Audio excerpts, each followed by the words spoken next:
you ever wondered what games you should keep or you should lose? Find out here at Purge Reviews.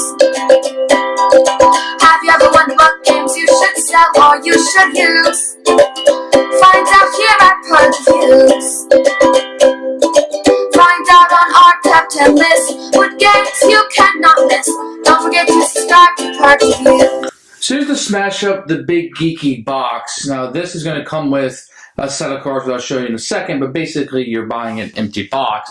It does have a lot of the different expansions, if not all of them, up until the point this box was released. So you can see it's very colorful on the sides. It can get very, very heavy, but if you're going to be collecting a lot of Smash Up stuff, this is probably something you might want to get. I'm going to open it up. Inside I have all the rule books that I have inside. You can see they kind of smash up together. I believe this is everything up to this point as this video is printed. You can see there's a lot of extra room for a lot more to be added. If I wanted to, I could probably fill this up and maybe a little bit in just one spot. So there's a lot to be put in here. I myself put all the little scoring chits together. Your mileage may vary. There's no component place in here to do it. I just bag mine up. I guess what I'm going to end up doing is I have the bases back here, and I don't have these alphabetical ties. I have them right now by expansion, and this is the Munchkin expansion over here all together, and then I have a couple more expansions right here that have come out that the kids like to use a lot. You can organize it however you want. The game does come with some great hard plastic, very nice dividers. These are fantastic, as opposed to, if you ever played Marvel Legendary, the crappy ones that come with that. The My Geeky Box does come with one faction, which is the Geeks. Once again, it's going to come with a very hard divider that looks very great. You can see she's wearing a Smash Up shirt. It is what it is. So let's take a look at the deck and see what you get. Okay, the number 2 is going to be a fan. It's a minion. Special on your turn, you may discard this card from your hand to draw a card. You're going to get 1, 2, 3, 4 of those. Then you'll have the Game Guru. He's a 3. Ongoing, this minion is not affected by other players' abilities. That can be a strong blocking one. You get 1, 2, 3 of those. You also get a number 4 with Felicia Day. You move all minions to this base. So when you play her, all your minions somewhere else can come directly to this base. This can be a great way to bust a base and score a high level one if you wanted to, but you must move all minions. You also get number 4, which is a Will Wheaton card, special. You may play this minion when an opponent plays an action. Discard that action, it has no effect. So this is a card you can play when it's not your turn. These are the special cards with this keyword special that can be ultra powerful to put your card out on somebody else's turn, or you can just play it old-fashioned way on your own turn. Let's take a look at the actions. You have the control minion. Choose a minion. You control that minion until the end of the turn. Then it's a special. Play when another player plays a minion. You gain control of that minion until the end of the turn. So you know something's going to bust, or you just want to play this guy when it's not your turn. It's a fantastic way to do so. This is the banned list. This card in particular is very funny to me. For each other player, name a card and look at that player's hand. They must place any copies of that card from their hand on the bottom of the deck.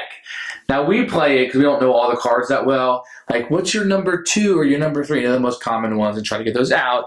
But you can also list any card that you want. That can be very fun. And that card is better if you know the deck. This is the Griefer. His action is choose one effect for each other player.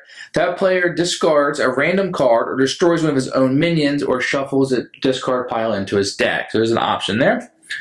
The Mulligan. Look at the top 5 cards of your deck.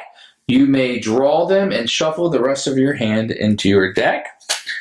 Now this is cosplay. This is a special. Play when you gain 1 or more victory points, and you gain additional victory points. Whenever you score, you just get another victory point.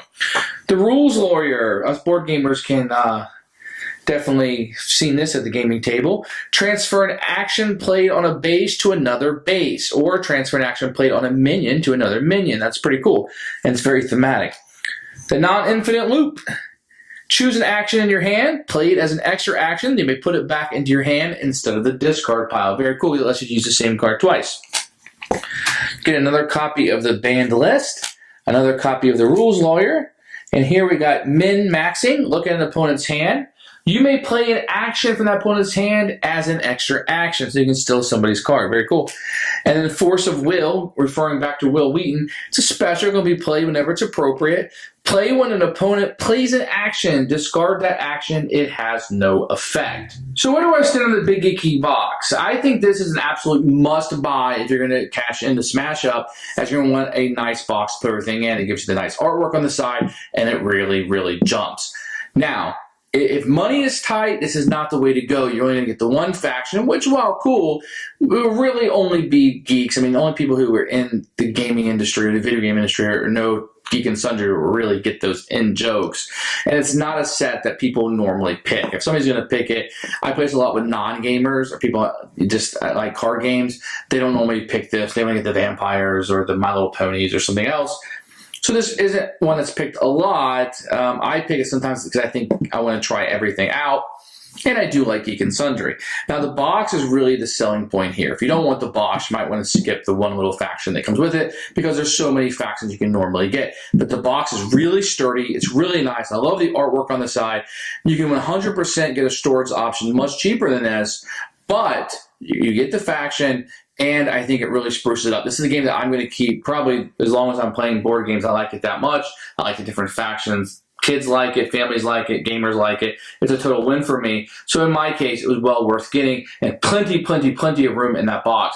Keep bringing me expansions. I'm going to keep buying them, and I'll keep putting them in my Big Geeky Box. Thanks for watching the video. I really appreciate you tuning in. If you liked it, please like it and hit that little subscribe button. That really helps out the channel, lets us know that you're getting the videos that you want. If you agreed or disagree with what I said, feel free to comment below. I'd love to hear what you have to say, and I promise that I will comment back. Thanks for watching, and everybody else, keep playing games.